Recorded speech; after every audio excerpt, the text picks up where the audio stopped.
Mientras un pálido sol se alzaba sobre los bosques de Agincourt, un ejército francés hacía sus preparativos para su próxima prueba de fuerza en batalla.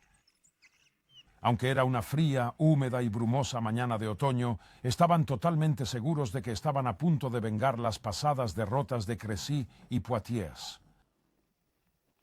El ejército francés contaba con más de 30.000 hombres.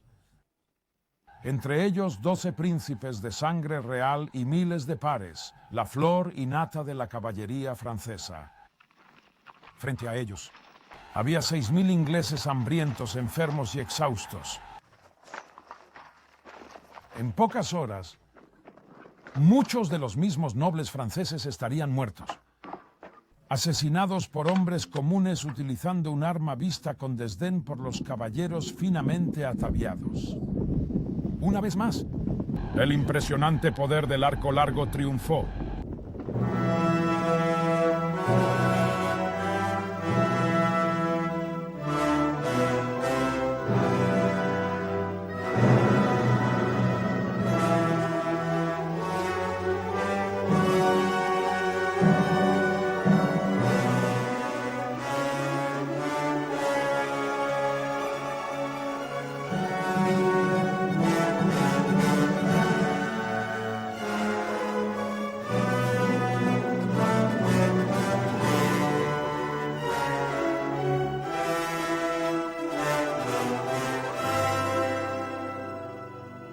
Los orígenes del conflicto del que Agincourt fue parte y el arma que ganó la batalla están unidos desde el principio. Como todo escolar sabe, en la batalla de Hastings, Guillermo, duque de Normandía, obtuvo una victoria sobre los ingleses que le valdría el trono de Inglaterra. Su oponente, el rey Harold, fue abatido por caballeros normandos después de haber sido herido por una flecha. Los arqueros normandos, sin armadura en su mayor parte y luchando a pie, fueron incluidos en el tapiz realizado para conmemorar la exitosa campaña del rey Guillermo. No así los arqueros sajones. Como soldados de infantería, habían sido dejados atrás por el rey Haroldo y sus guardias, montados en su rápida marcha hacia Hastings, por lo que apenas participaron en la batalla. Cuando Guillermo, conocido como el Conquistador, fue coronado rey de Inglaterra, conservó un importante territorio en Francia, donde técnicamente era vasallo del rey francés. Esto significaba que Guillermo tenía que hacer un juramento de lealtad al rey francés a cambio de su tenencia de Normandía.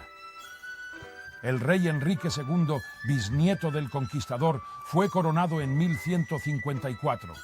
Además de Normandía, heredó Anjou y Maine de su padre, y Poitou y Gascuña y Guigne de su esposa, Leonor de Aquitania, la reina de Francia recientemente divorciada. En efecto, esto significaba que el rey de Inglaterra poseía más territorio en Francia que el rey francés. El rey Enrique II amplió aún más sus posesiones, lanzando una exitosa invasión de Irlanda.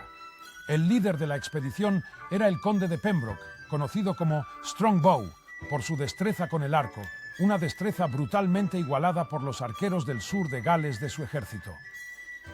Estos hombres utilizaban sus toscos arcos largos de olmo con gran eficacia, siendo capaces, como observaron los comentaristas contemporáneos, de atravesar la armadura e inmovilizar a un caballero en su silla de montar. Se cree que la habilidad de los galeses del sur con el arco largo se desarrolló durante los largos años de violentas incursiones y guerras en su montañoso país. El arco largo era un arma ideal para emboscadas y podía utilizarse en cualquier lugar. La lección de que los arqueros comunes podían ser tan eficaces como un caballero a caballo tenía unas implicaciones que hacían que fuera fácil ignorarla. Eduardo Count decidió apostar por la caballería en la batalla de Bannockburn en 1314. Sus arqueros fueron desorganizados por jinetes escoceses que atacaron su flanco expuesto, mientras que su caballería fue masacrada en picas escocesas. Correspondió a su hijo recuperar la reputación de las armas inglesas en Escocia y poner en marcha, mediante 2 asombrosas victorias, la cadena de acontecimientos que conduciría al triunfo en el campo de Agincourt.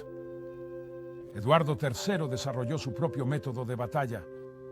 Luchando contra los escoceses en Halidon Hill en 1333, el rey Eduardo dividió su ejército en 3 unidades o batallas de hombres de armas desmontados, cada una con 2 alas de arqueros dispuestas para formar una cuña saliente. Y esta cuña era capaz de disparar primero a las filas delanteras del enemigo atacante. Y luego, cuando se cerraba para el combate cuerpo, a sus flancos. Cuando atacaron, los escoceses fueron acribillados a balazos. El arco largo fue sin duda el arma más devastadora que se desarrolló en toda la Edad Media, hasta quizás la llegada de los más importantes formas de armas de fuego. Era un arma de 2 metros, por supuesto. Necesitaba un tirón de hasta 150 libras para llevar el asta hasta la oreja. Y estaba provista, como sabemos, de toda una gama de diferentes tipos de puntas de flecha para diferentes propósitos. La más habitual era, por supuesto, la punta estrecha de acero que se utilizaba para la fila de perforación de blindaje, como se podría decir. Pero también había una flecha de pestaña muy ancha que se utilizaba básicamente contra los caballos de caballería, que eran naturalmente la parte más vulnerable de un caballero que cargaba a medio caballo. En cuanto al alcance, bueno, algo así como 400 yardas era probablemente el máximo. Pero 200 metros era un alcance de batalla muy efectivo y a 60 metros era absolutamente letal. Un buen arquero podía hacer unos 10 disparos en un minuto, así que en cualquier momento podía haber 3 flechas en el aire con su arco. Multiplique eso por 5.000 arqueros y tendrá algo así como 15.000 flechas de tela cayendo como un granizo sobre la caballería enemiga. Era un arma desalentadora. Por supuesto, se tardó mucho tiempo en hacer un buen arquero. De pequeños tenían que aprender a mantener extendidos sus brazos y hombros izquierdos, llevando siempre un peso cada vez mayor, para conseguir esa alineación absolutamente recta de hombro y brazo, para conseguir que fuera realmente sólida, porque ese era el secreto de un arquero, tenía que tenerlo bien. Como consecuencia, con el tiempo se volvieron muy caros. 6 peniques y 3/4 era la paga de un arquero, que en ese momento era una cantidad muy considerable de dinero. Al final puede que su precio fuera excesivo y fue entonces cuando el arma de fuego tomó realmente el relevo. Pero hasta ese momento no había un arma igual para poder matar en ninguno de los ejércitos de Europa. Mientras los ojos del rey Eduardo estaban puestos en la exitosa conclusión de su campaña en Escocia, los eventos en Francia estaban probando la naturaleza frágil de la relación entre las 2 monarquías. En 1337, convencido de que los ingleses conspiraban con sus enemigos para derrocarlo, el rey Felipe VI de Francia confiscó formalmente Aquitania a Eduardo III. Eduardo respondió renovando su reclamo al trono francés y retirando su lealtad. La guerra era inevitable. Desde el principio de la invasión inglesa, los arqueros tuvieron una importancia crucial. El ejército francés no carecía de sus propias divisiones de arqueros, pero se trataba de un contingente mucho menor y no iban armados con el arco largo, sino con la ballesta, más moderna. La ballesta era la otra gran arma de fuego, un proyectil real de la Edad Media antes de la invención de la pólvora a gran escala. Disparaba lo que se llamaba una cuarrel, que era una flecha corta de entre 1 pie y 18 pulgadas, pero más robusta, y normalmente tenía plumas de madera en lugar de plumas de ganso como la flecha de yarda del arco largo. Y tenía a corta distancia un poder de penetración más devastador, posiblemente, que el arco largo. Sin embargo, tenía ciertas desventajas graves. Solo podía disparar un máximo de 3 rondas por minuto, y por lo que era solo 1/3, menos de 1/3, de la tasa de un arquero de arco largo.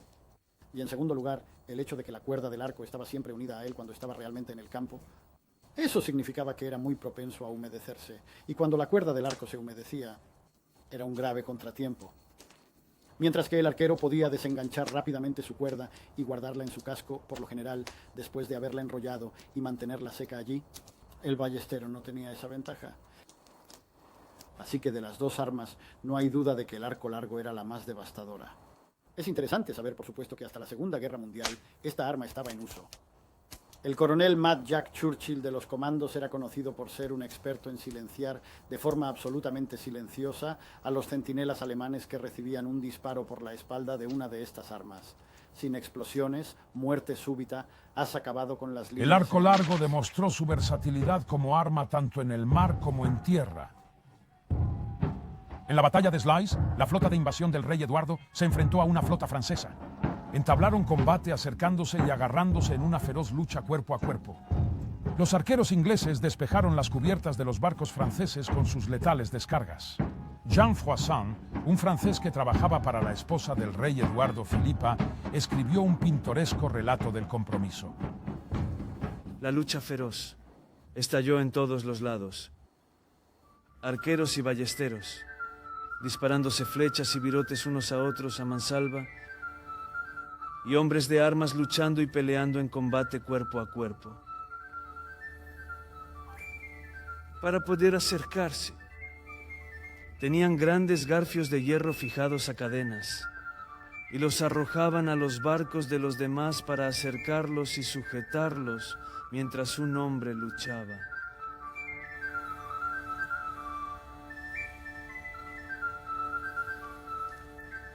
Se dieron muchos golpes mortales y se llevaron a cabo hazañas galantes.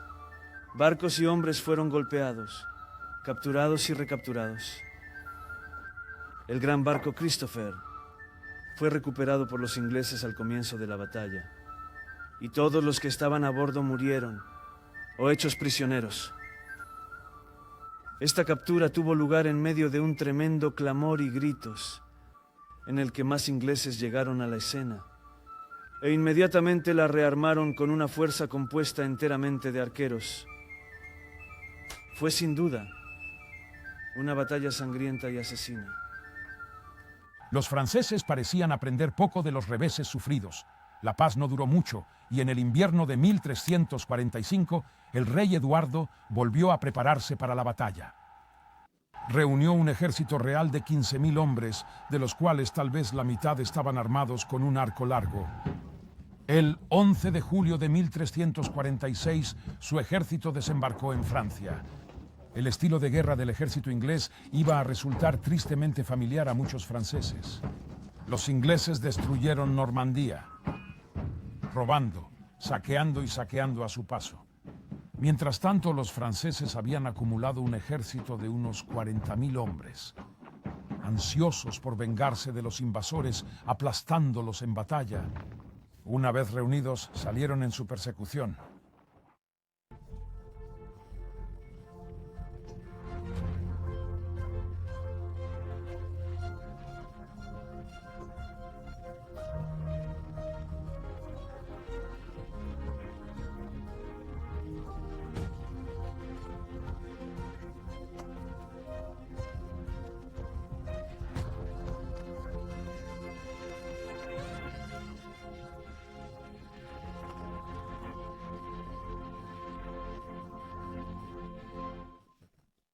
Después de una breve persecución, el rey Eduardo reunió sus fuerzas en una cresta cerca de la pequeña ciudad de Crécy. Eran cerca de 12.000, la mitad de ellos arqueros. Dispuestos en 3 batallas, con hombres de armas desmontados flanqueados por arqueros, los ingleses se encontraban en una buena posición defensiva. El 26 de agosto, un enorme ejército francés llegó ante las silenciosas líneas inglesas. En lugar de esperar a formar en batallas comandadas, la impetuosa nobleza francesa deseaba atacar de inmediato. Fue entonces cuando se hizo patente la falta de una estructura de mando clara dentro del cosmopolita ejército francés. Fue este factor el que provocó confusión y frustración. Los franceses enviaron un contingente de ballesteros genoveses para hostigar las filas inglesas. En el duelo de arqueros que siguió, la superioridad de tiro de los ballesteros obligó a los genoveses a retirarse. Jean Froissart fue informado de lo que siguió por un testigo ocular. Los arqueros ingleses dispararon sus flechas contra los genoveses, tan densamente y bien esparcidas que parecían nieve.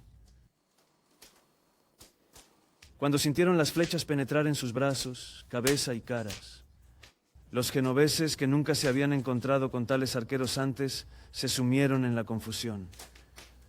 Algunos arrojaron sus ballestas y otros cortaron las cuerdas de sus arcos. Comenzaron a retroceder.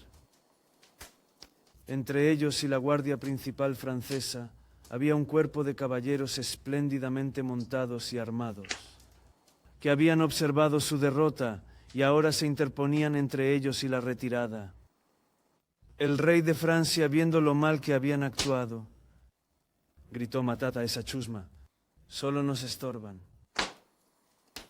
Los hombres montados los abatieron por todos lados y muchos cayeron. Los ingleses siguieron disparando contra la multitud, haciendo valer cada flecha. Empalaron a todos los caballos y jinetes heridos, tirándolos al suelo. Y aún así los franceses siguieron adelante, prefiriendo morir que huir deshonrosamente. Con sus filas considerablemente mermadas, los franceses cabalgaron hacia adelante para asaltar a los hombres de armas ingleses, solo para encontrarse con que las tormentas de flechas se abalanzaban ahora sobre sus flancos. Se produjo un caos sangriento. La cresta frente a los ingleses se convirtió en un hervidero de caballos y hombres muertos y heridos. Las filas francesas estaban comprimidas, por lo que los hombres no tenían espacio para luchar. Las flechas seguían llegando y toda apariencia de orden se desvaneció. Aquellos franceses, todavía dispuestos a luchar, se reformaron y atacaron, pero ya era demasiado tarde. Cuando salió el sol al día siguiente, 10.000 franceses yacían muertos en el campo. La victoria de Crécy demostró el poder destructivo del arco largo, incluso contra la última cota de malla y armadura de placas. La caballería francesa fue diezmada. El gobierno francés paralizado por el desaliento. Sin embargo, en 20 años volvería a suceder. En 1356 hubo otra chevauchée inglesa, o incursión armada, esta vez en Poitou. Fue dirigida por el hijo mayor del rey Eduardo, el Príncipe Negro. Una vez más, los ingleses se vieron atrapados por un ejército francés de más de 30.000 hombres. La fuerza inglesa totalizaba 8.000. Que incluían 4.000 arqueros. Tomaron posiciones a lo largo de una cresta boscosa cerca de Poitiers.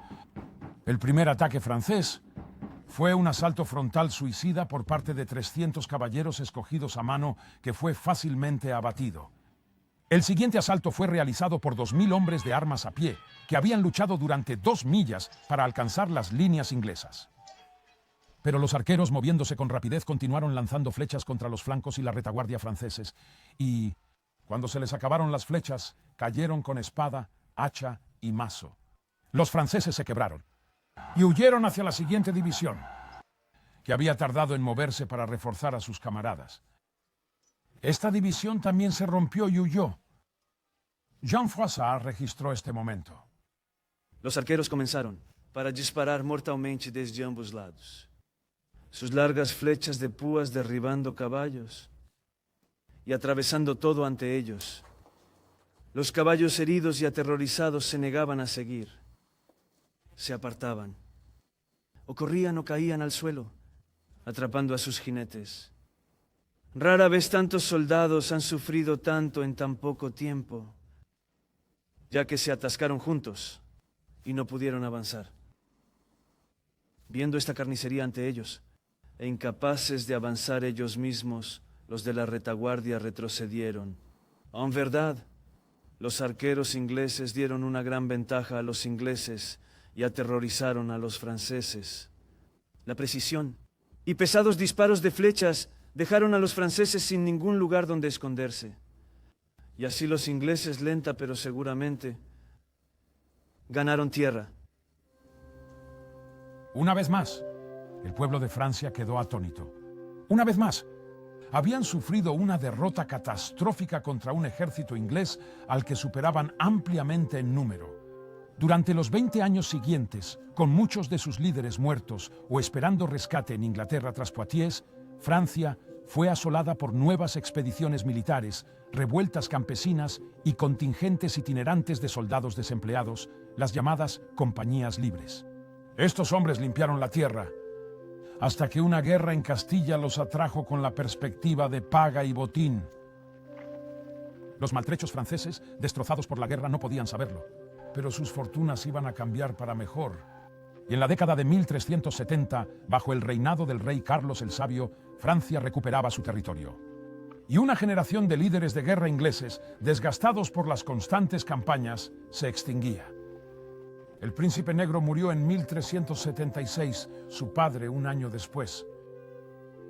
Con el paso de los años, Crécy y Poitiers se convirtieron en recuerdos de glorias pasadas.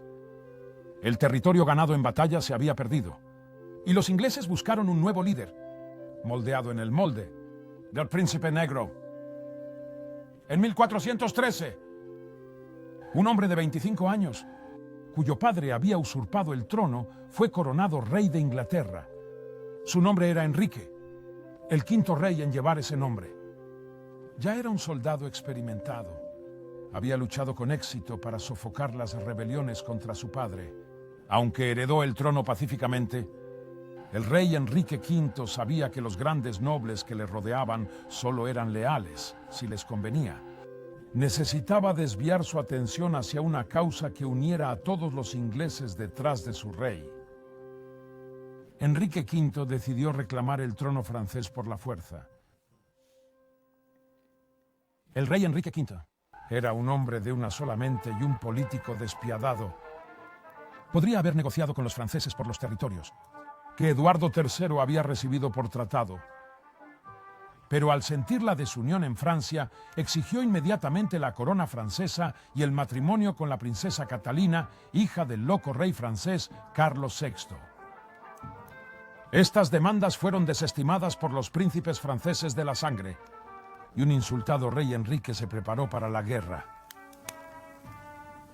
El rey Enrique V había luchado contra los rebeldes galeses cuando su padre era rey, y había sido herido en la cara por una flecha en la batalla contra ellos. Cuando comenzó a reunir a su ejército, conociendo el poder del arco largo, el rey Enrique hizo de la provisión de arqueros una parte vital de sus planes.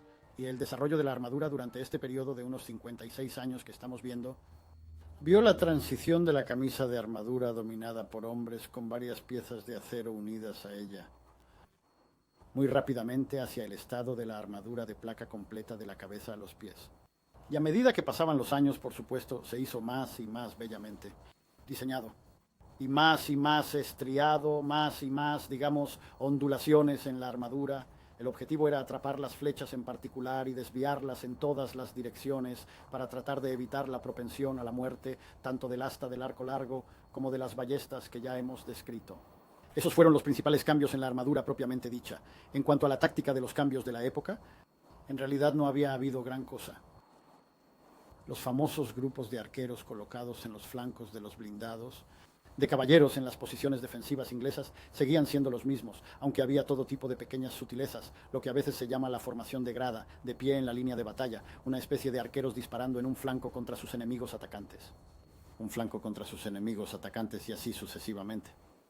Pero aún así los soldados usaban estacas delante de ellos para protegerse, y aún así los británicos, de manera estándar, porque normalmente teníamos un ejército pequeño, por supuesto, nos manteníamos a la defensiva en estas batallas y solo atacábamos en la última parte de una batalla cuando el enemigo había sido derrotado. Las tácticas francesas, bueno, como Wellington diría años después, vinieron de la misma manera de siempre y nos deshicimos de ellos de la misma manera de siempre. De la misma manera. Todavía había muy poca sutileza en las tácticas. La sutileza que había estaba relacionada con el uso de las armas de fuego de la época, es decir, sus arqueros. Pero nosotros en Inglaterra teníamos un control mucho más devastadoramente realista sobre lo que se podía hacer con un arco largo y la mejor manera de desplegarlo, por lo que las tácticas inglesas fueron un gran secreto de nuestro éxito. Con el apoyo financiero de la Iglesia, el Parlamento, los comerciantes y su pueblo, el rey Enrique pronto tuvo fondos suficientes para reunir una flota de invasión y equipar un ejército con armas y suministros. El ejército se reunió en torno al Solent y llegó a contar con unos 2.000 caballeros y hombres de armas y 8.000 arqueros. Se reunieron más de 20.000 caballos, entre animales de carga y tiro. En Francia, se tomó nota y se debatió sobre tan extensos preparativos, y aunque el rey Enrique se unió a la diplomacia de última hora, no cabe duda de que ya estaba preparado para la guerra. Mientras los últimos enviados franceses partían hacia Francia, el rey Enrique se dirigió a Southampton para unirse a su flota de invasión.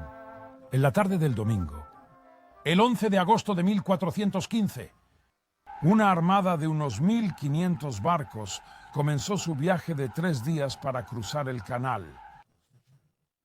La travesía transcurrió sin incidentes, y la flota ancló en la bahía del Sena, dominada por la ciudad de Harfleur. Pero el desembarco del ejército inglés no encontró oposición. El rey Enrique había dado instrucciones estrictas a sus hombres sobre su conducta en la próxima campaña. No debía ser una chevauchée al viejo estilo, con saqueos indiscriminados, pillaje y rapiña. El rey Enrique veía a los franceses como sus legítimos súbditos, y para ganar su amor, debía tratarlos como tales. Se ordenó a todos sus soldados que cosieran una cruz de San Jorge a sus casacas. Entonces se les recordó los delitos castigados con la muerte: asesinato, violación, saqueo, asalto a un miembro del clero, deserción, muerte desde una iglesia. La lista continuaba. Para los hombres en tierra comenzó la descarga de la flota. Caballos, cañones, máquinas de asedio, suministros y hombres fueron desembarcados en las marismas antes de Harfleur. Mientras tanto, el rey Enrique y sus generales cabalgaron hacia adelante y convocaron a la ciudad a rendirse. Harfleur declinó la oferta. Bien aprovisionados y con la esperanza de rápidos refuerzos, los habitantes de la ciudad y la guarnición optaron por sudar la gota gorda en lo que esperaban fuera un breve asedio. Sin embargo, para el 18 de agosto, el ejército del rey Enrique había rodeado completamente la ciudad, impidiendo que llegaran más suministros. El tren de asedio fue trasladado a posiciones de protección alrededor de Harfleur y remolcado a rampas desde las que lanzaba sus proyectiles para derribar las murallas o destruir las torretas y almenas. El sitio de Harfleur supuso en muchos sentidos el encuentro de dos periodos de guerra de asedio. En primer lugar estaban los métodos tradicionales, que se remontaban a la época de los romanos y los griegos, es decir, el uso de diversas máquinas de guerra, lanzando piedras como trebuchets o mangonels, etc., con el fin de aplastar las defensas del enemigo o a los propios defensores y crear así una especie de brecha. Con el fin de aplastar las defensas del enemigo o a los propios defensores y así crear una especie de brecha. También se seguía utilizando un método para cavar túneles mineros bajo una muralla.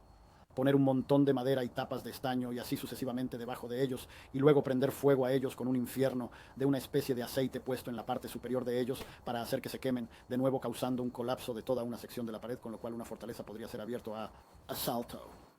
Esa era la forma antigua de luchar contra los asedios. Pero ahora tenemos en el campo de batalla, en la zona de asedio también, las primeras bombardas, esas primeras formas de artillería. Ahora podían ser bastante grandes. Se estima que el más grande en este momento podría disparar un misil que pesa hasta 1/4 tonelada, que era una gran cantidad de poder de ataque. Y aunque en el castillo de Edimburgo, por supuesto, había Mons Meg, que es uno de estos enormes cañones en este tipo de periodo, había otro, de hecho, en el Kremlin en Moscú también. Así que podían ser enormes, muy difíciles de mover. Por lo tanto, había que llevarlos por agua por lo general, por mar en la medida de lo posible, a continuación, los ríos y a lo largo de cualquier forma muy rudimentaria de los canales que podrían tener por entonces. Pero este fue el comienzo de la era del bombardeo de ciudades por artillería. Las leyes de la caballería, que dictaban las reglas de comportamiento en la batalla y el asedio, se cumplían meticulosamente. Tras colocar sus máquinas de asedio, el rey Enrique volvió a pedir a los franceses que se rindieran y evitaran el derramamiento de sangre cristiana. Una vez más, los franceses se negaron cortésmente. Y así comenzó el bombardeo inglés. A pesar de lo que parecían ser probabilidades abrumadoras, los franceses tenían todas las razones para confiar. Incluso con las armas de guerra más modernas, el proceso de inversión de una defensa fuertemente construida llevaba tiempo. La guarnición también sabía que el área que los sitiadores habían ocupado crearía sus propios problemas. La tierra costera que rodeaba Harfleur era en su mayoría pantanosa. El sol seguía ardiendo a medida que pasaba agosto, y una gran cantidad de moscas cayó sobre el campamento de los sitiadores. Combinados con una falta total de saneamiento, estos ingredientes produjeron las condiciones perfectas para el azote de los ejércitos medievales. Enfermedades. La disentería pronto empezó a mermar las filas de un ejército obligado por el asedio a permanecer en un mismo lugar. El aburrimiento también llevó a la embriaguez entre los soldados, aunque la disciplina que el rey Enrique había hecho tanto por inculcar permaneció. A mediados de septiembre, los grandes cañones del tren del rey Enrique habían hecho mucho para inclinar la balanza del asedio a favor del ejército inglés. Las murallas de Harfleur estaban resquebrajadas y en algunos lugares se estaban abriendo claras brechas. El 22 de septiembre, los principales ciudadanos de Harfleur se arrodillaron ante el rey Enrique, y la guarnición rindió sus armas. El ejército inglés se trasladó al interior de sus destrozados muros y comenzó a reconstruirlos. La captura de una fortaleza para salvaguardar sus cabezas de playa había costado a los ingleses 2000 hombres. Ominosamente también el clima estaba cambiando. El sol daba paso a lluvias torrenciales que convertían la tierra reseca en un lodazal. Llegaron nuevas noticias para desanimar a los ingleses. Los franceses habían levantado 3 contingents masivos que ahora convergían para formar un ejército. El rey Enrique quedó en un dilema, con una serie de opciones, ninguna de las cuales coincidía con su plan original de un rápido asedio y una rápida chevauchée a Burdeos. Podía permanecer en Harfleur o regresar a Inglaterra. Pero esto habría sido visto como una derrota. El Delfín, con la ventaja de contar con un gran número de tropas frescas y en forma sobre el rey Enrique, no estaba dispuesto a acceder a su petición de un combate singular.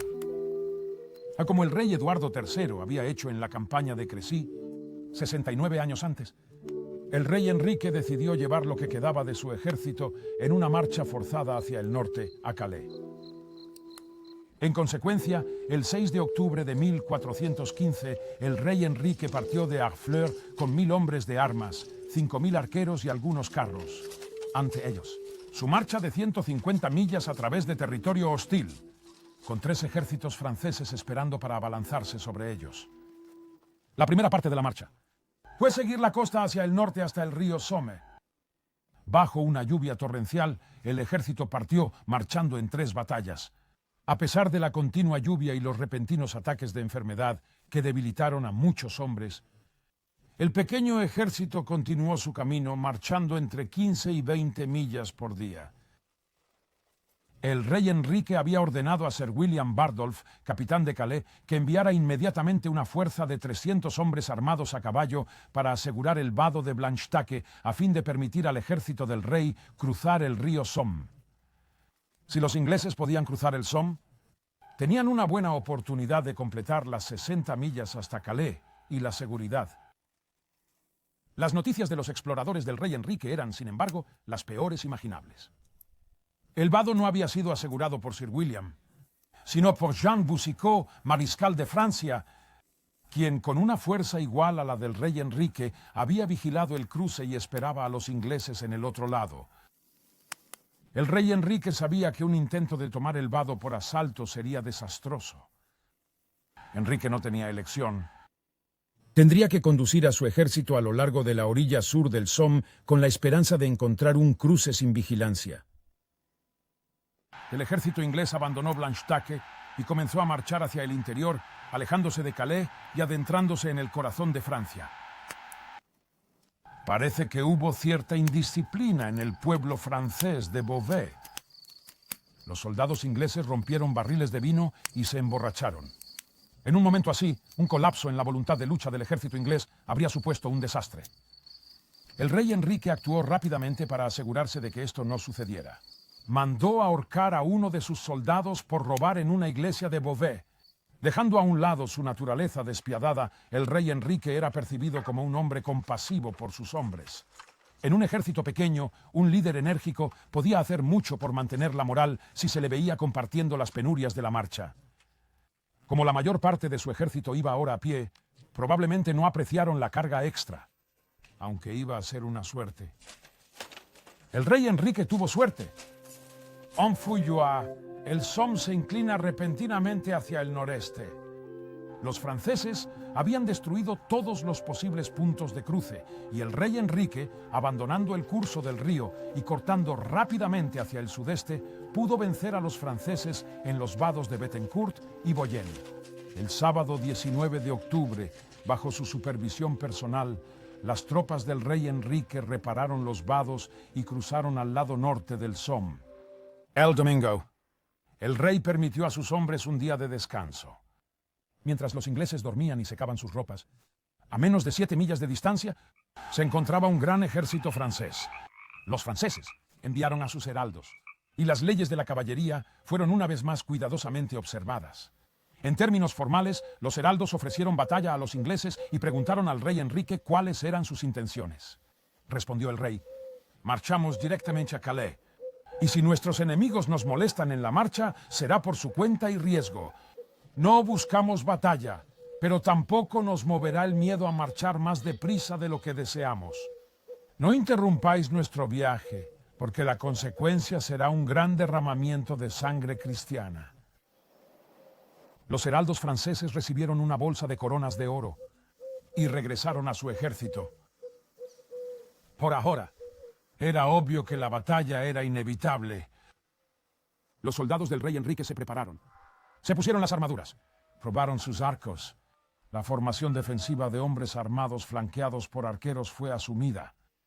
Pero la esperada embestida francesa no se produjo. Y después de un tiempo, el ejército inglés siguió adelante. A medida que pasaban sobre la tierra que será recordada 500 años después como el Somme, los ingleses podían ver señales inquietantes de lo que les esperaba más adelante. Los caminos estaban agujereados por el paso de miles de jinetes. Muchos de los soldados ingleses deben haber sabido por esto lo que les esperaba. La batalla de Agincourt indica que el ejército francés y su nobleza detrás de él no habían aprendido nada de las experiencias de las partes anteriores de la Guerra de los 100 años. Aquí estaban, un ejército mucho más grande que aquellos bajo Enrique V en el lado inglés. Masas de caballería de nuevo en uso, un concepto de caballero montado al que habían vuelto en gran número. El mismo desprecio por sus propios soldados rasos a los que tendían a pisotear en el barro cuando querían atravesarlos. Los franceses estaban demostrando ser muy lentos para adaptarse a las circunstancias, y así en esta batalla se encuentra Enrique V con su muy agotado y enfermo ejército, terriblemente superado en número por una fuerza mucho más fresca a su frente, tratando de abrirse paso hacia Calais, y todas las probabilidades parecían estar totalmente en su contra. Y los franceses, por supuesto, estaban tan seguros de su capacidad para aplastar a este rey, tomarlo prisionero o incluso posiblemente matarlo, que demoraron en iniciar la batalla en ese famoso día.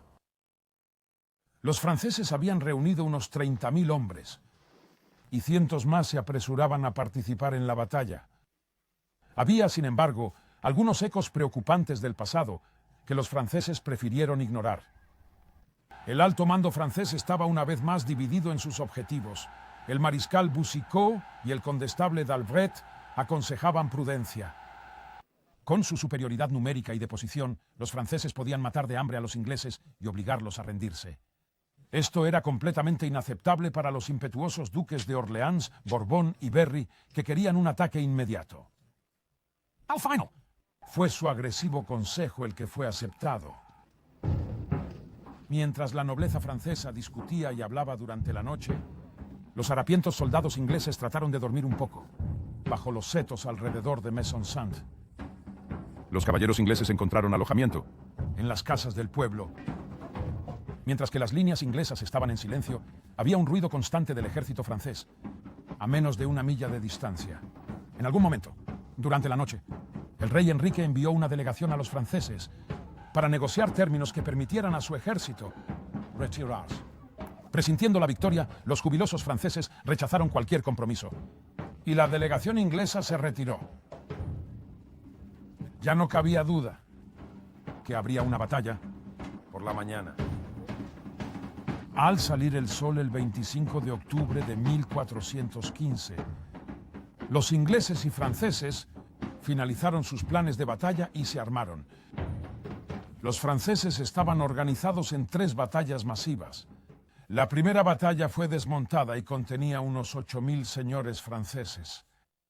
Esta batalla estaba flanqueada por ballesteros y caballería pesada. Los ballesteros comenzarían la batalla bombardeando a los arqueros ingleses y permitiendo que la caballería pesada cargara y los dispersara.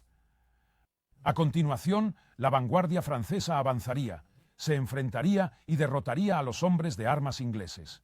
La segunda batalla francesa, de 14.000 hombres, servía de apoyo. La división francesa de retaguardia, aún mayor, estaba montada y permanecería en reserva hasta que los ingleses fueran derrotados. Entonces se abatiría sobre los supervivientes. Los ingleses se despliegan en su formación habitual.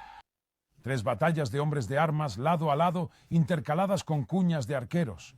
Toda la línea se curvó ligeramente para que las cuñas de flanqueo estuvieran ligeramente por delante del centro. Delante del ejército, las estacas habían sido clavadas en el suelo. El rey Enrique estaba al mando del centro, el duque de York del ala derecha y Thomas, Lord Camoys, de la izquierda.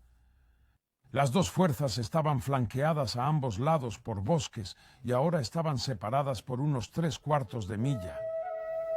El rey Enrique se dirigió a su ejército, recordándoles la justicia de su disputa, exhortándoles a recordar a sus familias y a su país, y hablándoles de la promesa francesa de cortar los dedos de los arqueros si ganaban. Para tener alguna posibilidad, el rey Enrique tenía que incitar a las formaciones francesas a atacar su línea. En consecuencia, el rey dio la orden: en el nombre de Dios Todopoderoso, en el nombre de Jesús y María, en el nombre de la Trinidad, avanza, estandarte, y San Jorge hoy sea tu ayuda. Deteniéndose solo para arrodillarse, persignarse y besar el suelo, el ejército inglés avanzó hacia los franceses. A una distancia de unas 200 yardas de las líneas francesas, los ingleses se detuvieron y los arqueros clavaron sus estacas en el suelo fangoso una vez más. Los franceses esperaban atacar en sus propios términos y se enfurecieron cuando los arqueros tensaron sus arcos y lanzaron el primer disparo destructivo contra sus filas. Al mismo tiempo, la vanguardia francesa alzó sus armas y comenzó a avanzar. La caballería de flanco clavó sus espuelas y cargó contra los arqueros. Cuando las primeras flechas inglesas alcanzaron a los franceses, las cosas ya iban mal para ellos. Las formaciones de caballería en los flancos franceses habían forzado a los ballesteros al bosque o detrás de ellos, donde no podían tomar parte activa en la batalla. El terreno fangoso dificultaba el avance de los franceses. El entusiasmo de la nobleza francesa por luchar en vanguardia hizo que su frente, demasiado amplio, se enredara con su propia caballería. En esta masa que avanzaba, los arqueros, algunos capaces de disparar 10 flechas por minuto, lanzaban andanada tras andanada. La caballería francesa de los flancos tuvo que atacar de frente debido al bosque. Incapaces de atravesar las estacas con los caballos enloquecidos por las heridas de flecha y los hombres cayendo y ahogándose en el barro, los ataques por los flancos fueron desbaratados. Cuando la caballería de flanco retrocedió en desorden, chocó con la vanguardia, ya de por sí confusa. Los hombres que se esforzaban por avanzar a pie a través del lodo succionador y las feroces tormentas de flechas fueron derribados por los caballos sin jinete que se abalanzaban sobre ellos presas del pánico. A medida que las flechas hacían su mortífero trabajo, la línea se dividía en columnas a medida que los franceses se acercaban y aumentaban su velocidad. Al chocar contra la línea inglesa, se produjo un terrible estruendo.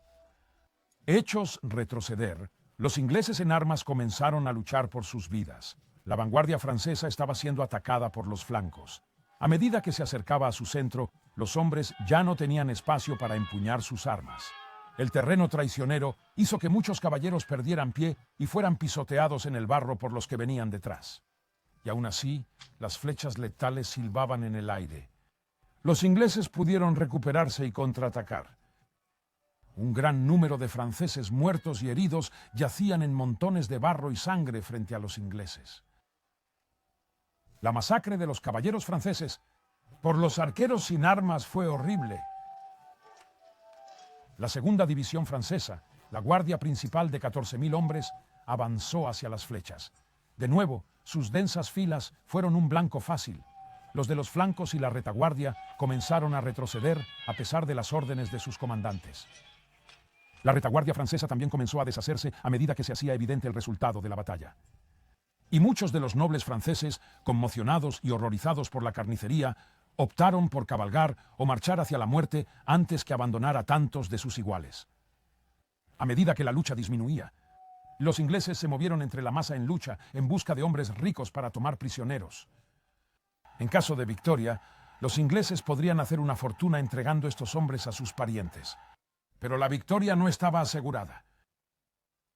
A pesar de las pérdidas, los franceses seguían teniendo fuerzas intactas en el campo de batalla, superando en número al exhausto pero extasiado ejército inglés. Justo cuando la victoria parecía segura, el rey Enrique recibió la noticia de que su tren de equipajes estaba siendo atacado por una fuerza francesa que había llegado demasiado tarde para participar en la batalla principal. El rey también era consciente de que tenía un número considerable de franceses capturados en su retaguardia. Estos hombres aún eran capaces de portar armas si eran rescatados. El rey tomó una terrible decisión. Ordenó la extinción de todos los prisioneros franceses excepto los más valiosos. Los ingleses, sin embargo, rechazaron al principio las órdenes del rey, no queriendo perder valiosos rescates. Antes de que se dieran cuenta de que los ingleses estaban a salvo, un número considerable de prisioneros franceses habían muerto.